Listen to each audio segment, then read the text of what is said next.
মাথায় গুলিবিদ্ধ শরীফ ওসমান হাদিকে নেওয়া হয়েছে এভার কেয়ার হাসপাতালে। এ বিষয়ে আরও জানাতে এভার কেয়ার হাসপাতাল এলাকা থেকে আমাদের সাথে যুক্ত হচ্ছেন সহকর্মী শিকদার মেহেদী হাসান। শিকদার মেহেদী, আপনি জানাবেন যে যেমনটি আপনি জানিয়েছিলেন এর আগের ঘন্টাগুলোতে এভার কেয়ার হাসপাতালে নেওয়া হয়েছে ওসমান হাদিকে এবং তার অবস্থা আশঙ্কাজনক বলে জানানো হয়েছে। বর্তমান তার শারীরিক অবস্থা কিরকম, চিকিৎসকরা কি জানিয়েছেন? জি, আপনি জানেন যে ঠিক দুপুর 2টা 17 মিনিটের দিকে যখন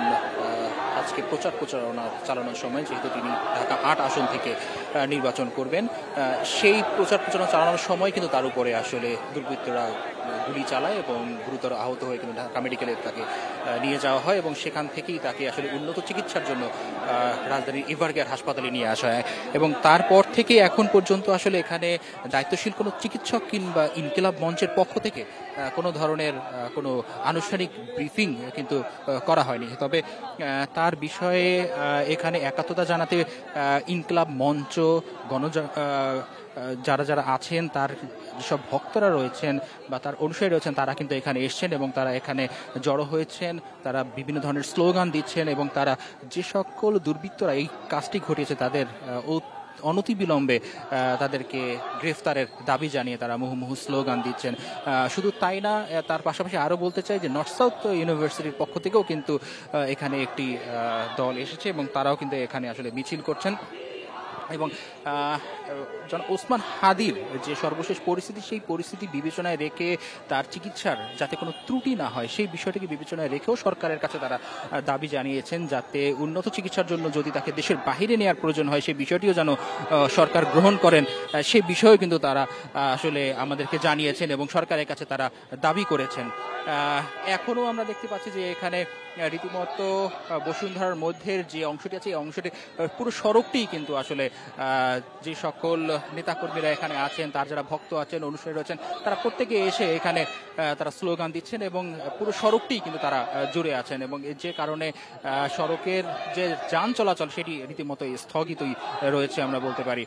যদিও এখানে আইন শৃঙ্খলা বাহিনীর যারা আছেন তারা এখানে চেষ্টা করছেন এই সড়কের যান চলাচল সচল করার জন্য, কিন্তু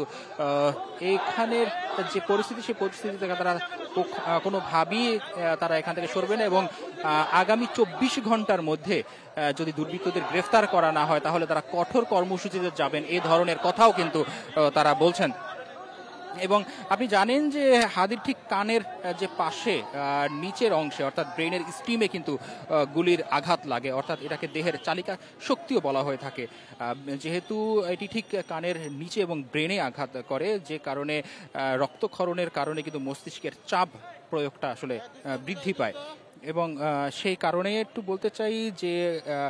ডিকম্প্রেশন করে কিন্তু সেটি চাপ কমানোর একটি প্রচেষ্টা কিন্তু চালানো হচ্ছে এবং ঢাকা মেডিকেলে যে একটি অস্ত্রোপচার করা হয়েছে তার পরবর্তী সময়ে এখানে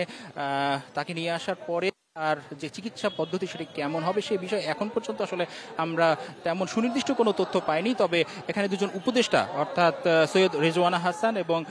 মুস্তফা সরোয়ার ফারুকি, তারা দুজন এখানে আছেন এবং তারা কিছু সময় পরে আমাদের সাথে কথা বলবেন এমনটাই আমরা জানতে পেরেছি। হয়তোবা তারা আমাদের সাথে কথা বললে তার স্বাস্থ্যের যে বিষয়টা সেই বিষয়ে আমরা আরও নিশ্চিত করে আপনাদেরকে জানাতে পারবো।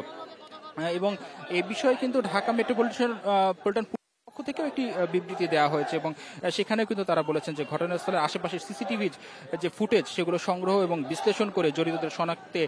কিন্তু পুলিশ সহ আইন শৃঙ্খলা বাহিনী বিভিন্ন সংস্থা কাজ করছে এবং বিভিন্ন জায়গায় সম্ভাব্য যে সকল জায়গা রয়েছে সেসব জায়গায় তল্লাশি করে কিন্তু এর সাথে যারা জড়িত তাদেরকে আইনের আওতায় নিয়ে আসার প্রচেষ্টা অব্যাহত রয়েছে এবং এই সংক্রান্ত বা জড়িতদের সংক্রান্ত কোনো তথ্য যদি কারো কাছে থেকে থাকে সেই বিষয়টিও কিন্তু তারা 999-এর মাধ্যমে পুলিশকে অবহিত করে তারা জানানোর জন্য বিনীত অনুরোধ জানিয়েছেন। এবং আপনি জানেন যে জনাব ওসমান শিকদার মেহেদী হাসান, আপনি থাকুন, পরবর্তীতে আরও সংবাদ সংগ্রহের জন্য আপনার সাথে আমরা যুক্ত হব।